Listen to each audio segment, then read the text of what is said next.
I'm Logan Crawford, and right now on Spotlight, we are speaking with Alex Sonny Boy Bellehumeur. He's the author of a fantastic memoir called One Step Beyond, helping the uncertain mind reach its full potential. Alex's book is a remarkable memoir that chronicles his life journey from overcoming numerous challenges to achieving incredible success.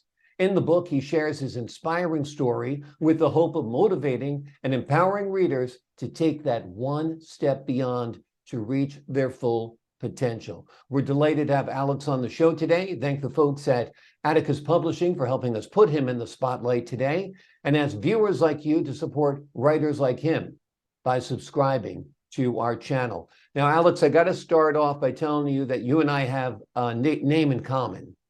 Oh, My really? dad used to call me Sonny Boy as well. Well, I knew there was something about you. Yes. Exactly. Yeah.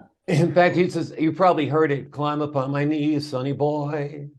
Yes. That was his bedtime song to me. So, I'll be darned.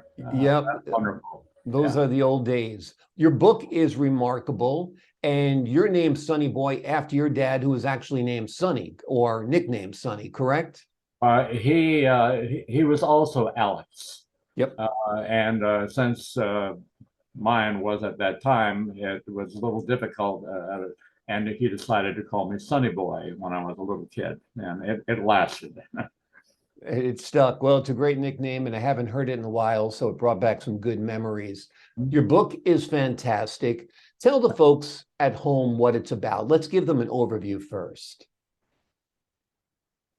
I would say the motivation, primary motivation, which was instilled in me through a, uh, a meeting that I was called upon by the then uh, Dr. Farber. He was the dean of business at Cal State U Long Beach, and this was when he determined that due to my activations and the world, well, the governor appointee, the World Trade Commission, and the president of the port, he thought that since he was the dean of business, that it would be very appropriate for him to contact me to be the keynote speaker aboard the Queen Mary in front of approximately 16 or 600 of his students. And I very reluctantly agreed to that, prepared a speech that was not at all like what I was diverted to by the dean. He wanted me to get on board early, on board the ship, to learn more about me, and started asking these questions about my youth.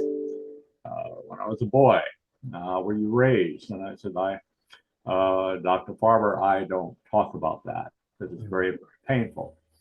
And so he would nip away with a little question, which I would answer because it wasn't really that probing.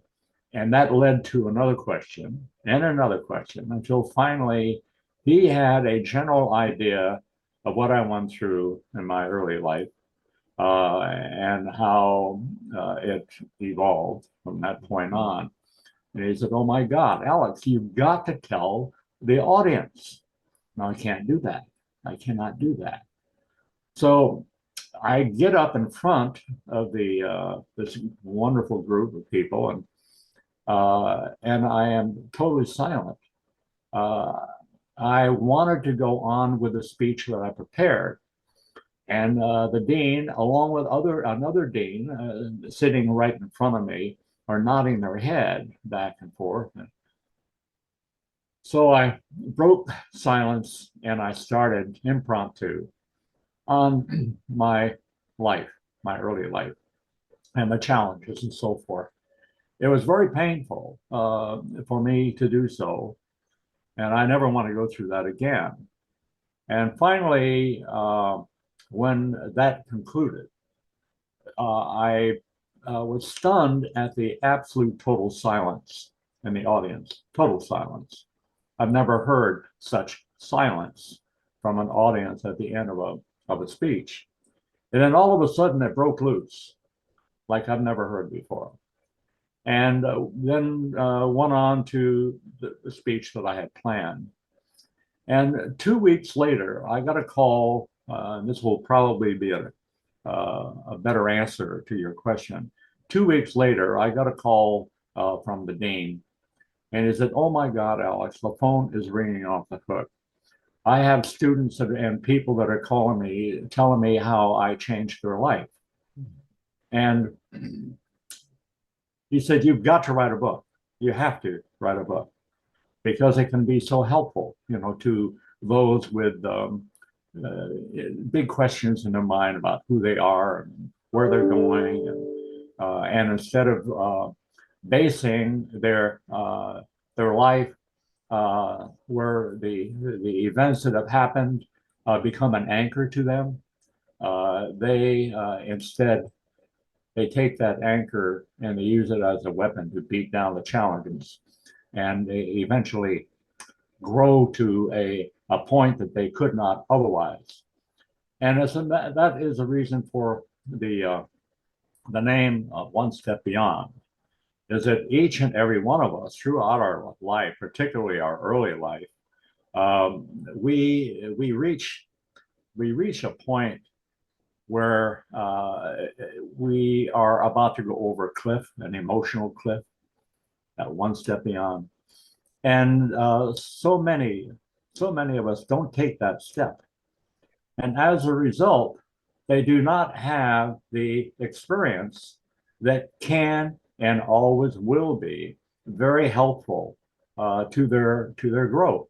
So instead of there being a precipice, there is a step that is beyond where they would normally go, and that step makes them stronger. And they take these horrific things that happen to them and happen to all of us. We all have bad experiences. The difference is that some people can take those experiences and build strength as a result, and be more prepared to take on more, and say, you know what, I got through that. So I'm going to move forward, and I'm going to continue growing, and I'm going to meet those challenges.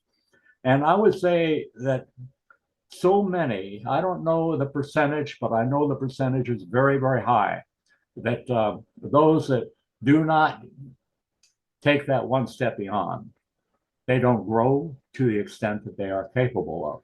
And we're all much more capable than what we think we are, unless it's tested over and over again throughout life. So that pretty much sums up the effect I hope that the book will have on people. Did you find talking about your experience growing up and writing about your experience growing up liberating, letting you actually leave it behind a little bit and appreciate the person you've become rather than the life circumstance that you lived through? That is a very difficult question for me to. Now, as an example, it is much more difficult for me to have this conversation with you than it was my writing the book. Mm. And it took 16 years after my keynote speech in front of the group. That was in the year 2000. And it wasn't until 2016 that I decided, okay, here I am at my age. I can help others. I can make a difference. And with a high level of reluctance, I began. And it's like anything else. The race isn't over until you start. And that start can be just one step beyond. Just take that one step, and that leads to another step until finally, 16 years later, I decided to take that first step. And it took a very long time before I finished it. And I am hopes, and with your help, sir, and so many others, the dean, By the way, I dedicated the book to Dean Farber because he was responsible for kicking us off.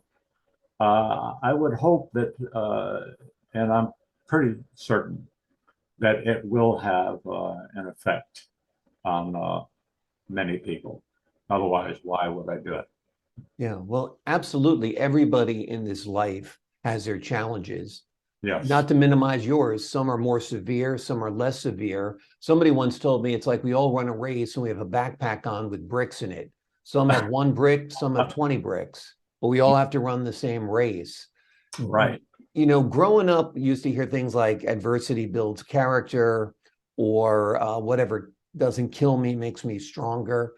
Do you believe in those sentiments? And do you feel that they're kind of missing today? That whole kind of pull yourself up by your bootstraps initiative seems to be missing from this younger generation, at least on the surface, it appears. Oh, I totally agree. The mentality of the younger people as they are moving forward in life is that they find reasons why they can't do this, the reasons why they can't do that. And instead of testing it, why should I test it? I'm being taken care of. I've got all the, the welfare and the government giveaways and so forth, where the personal challenges really aren't as vital as they used to be before the evolution of what is going on with our politics and our, not only our country, but through much of the world. Absolutely.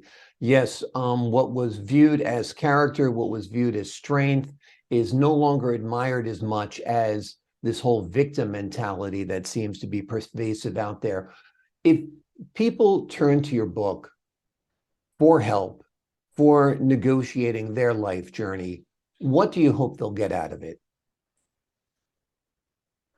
I would hope that they dig deeper in their own minds and realize that, maybe, just maybe, I have more capability, and maybe I should test that. Maybe I should move forward, take that one step beyond.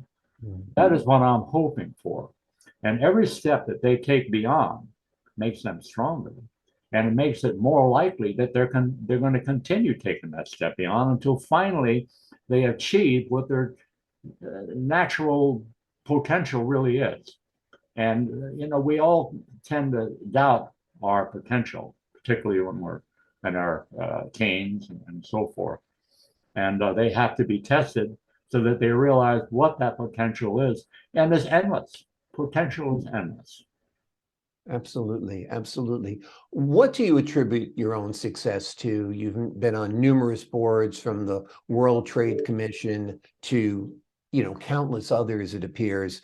You've become a recognizable name within the state, if not the nation. How have you distinguished yourself when others who actually had more advantages in their youth did not?